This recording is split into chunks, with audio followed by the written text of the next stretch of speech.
Mesdames, Messieurs, bonjour à tous. Une histoire extraordinaire pour vous aujourd'hui.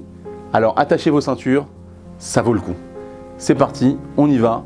Tout de suite, c'est l'histoire du petit Nati. 8 ans, un enfant turbulent et hyperactif. Ce jour-là, lui et ses parents sont dans un parc rempli d'enfants, mais on ne voit et on n'entend que Nati. Alors que les autres font de la balançoire ou jouent dans le bac à sable, lui fait tout à la fois. Courant, bousculant les autres, hurlant, etc., etc.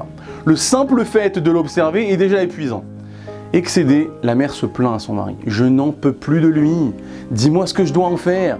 Il ne me laisse aucun moment de répit.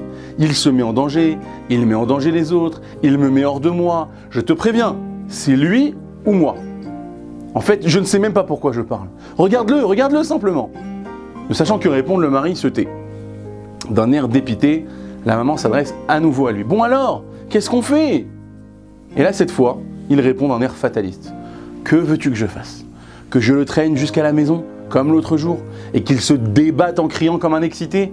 Ça ne réglera pas son problème. » De son côté, Nati passait son temps à effrayer d'autres enfants, et une maman venait de le réprimander.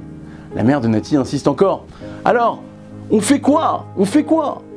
À ce moment-là, une voix se fait entendre d'un banc à proximité, et lui dit la chose suivante. « Je peux vous dire ce qu'il ne faut pas faire. » C'est un vieux monsieur, tenant une vieille pipe, sourire aux lèvres, et il poursuit.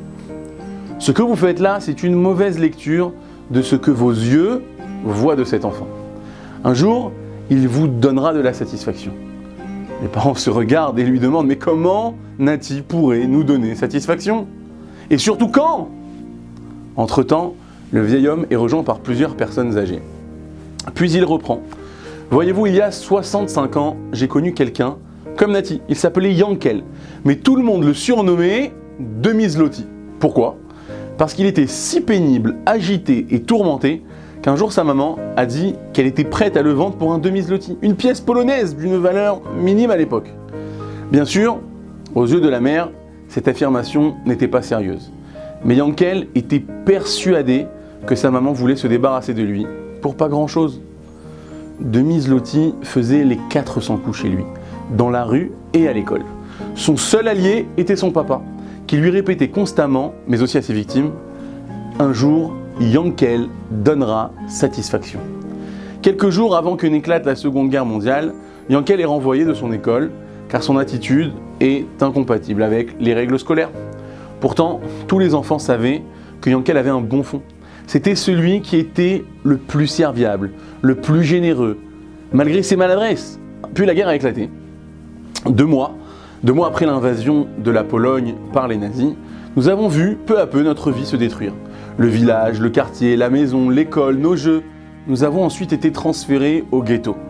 Les premières semaines, nos parents ont improvisé une classe d'études, mais un jour, le professeur ne s'est pas présenté. Yankel a pris les choses en main en nous ordonnant presque de partir à sa recherche. Nous l'avons trouvé parmi des cadavres dans une petite ruelle, exécuté pour des raisons inconnues. Yankel a alors lancé des directives. « Mes amis, on ne peut pas le laisser ici. Transportons-le au cimetière improvisé du ghetto. » C'est ce qu'on a fait, dans le respect de la loi juive, grâce à la persévérance de Yankel. Ce jour-là, on a perdu l'innocence de notre jeune âge.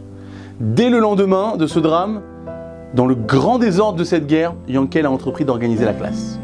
Alors très bien, nous allons trouver un endroit où nous pourrons continuer à étudier comme des enfants de notre âge. À tour de rôle, chacun d'entre nous préparera, selon ses compétences, un cours dans une matière. Un chef était né. Personne ne discutait devant Demi-Zloty, qui s'est définitivement débarrassé de ce surnom à cet instant. Le jour suivant, les 15 enfants qui composaient cette classe se sont réunis pour étudier des maths et de la Torah. De son côté, Yankel s'échappait souvent pour nous ramener la nourriture qui devenait de plus en plus rare. Un jour, les nazis ont lancé un appel pour qu'on réunisse tous les enfants au centre du ghetto. Yankel a alors pris la parole. « Chers amis, écoutez-moi. Personne d'entre nous ne devra répondre à cet appel. On peut deviner l'intention des nazis. Ils veulent sûrement nous séparer de nos parents. Ou pire, alors cachons-nous dans le sous-sol d'un bâtiment désaffecté que j'ai déjà localisé. » Un seul enfant n'a pas obéi, on ne l'a plus jamais revu. Puis, le jour du prétendu rassemblement, les nazis ont déporté les enfants vers le camp d'Auschwitz. Un peu plus tard, Yankel a été porté en triomphe. Sa maman lui a exprimé sa reconnaissance et son père était très fier de lui. Mais quelques semaines plus tard, lors d'une nouvelle rafle, ce sont nos parents qui ont été déportés. Yankel, en apprenant la nouvelle, s'est isolé en pleurant longuement avant de revenir nous dire « J'espère que maintenant, tout le monde n'a plus aucun doute sur le plan des nazis. Leur unique objectif est de nous détruire. Nous devons raisonner différemment tout en implorant Dieu de nous sortir de cet enfer. » Finalement, c'est ce Yankel, dans son raisonnement personnel, son ardeur, son arrogance, sa précipitation pour réagir, qui a compris l'attitude la plus juste à adopter face au danger. Alors que c'est précisément ce comportement qu'on lui avait reproché auparavant. Un jour, les nazis ont informé de leur intention de faire sauter les ghettos. Ils ont indiqué une date et une heure où tout le monde devait se rassembler pour éviter une mort assurée. Yankel s'est adressé à nous de nouveau. Cette fois, nous sommes contraints d'exécuter les ordres des nazis. Mais à la première occasion, après ce rassemblement, nous prenons la fuite. Le jour du rassemblement est arrivé et nous avons été entassés dans un wagon à bestiaux. À peine la porte fermée, Yankel a commencé à y creuser une voie de passage avec un couteau qu'il avait réussi à dissimuler sur lui.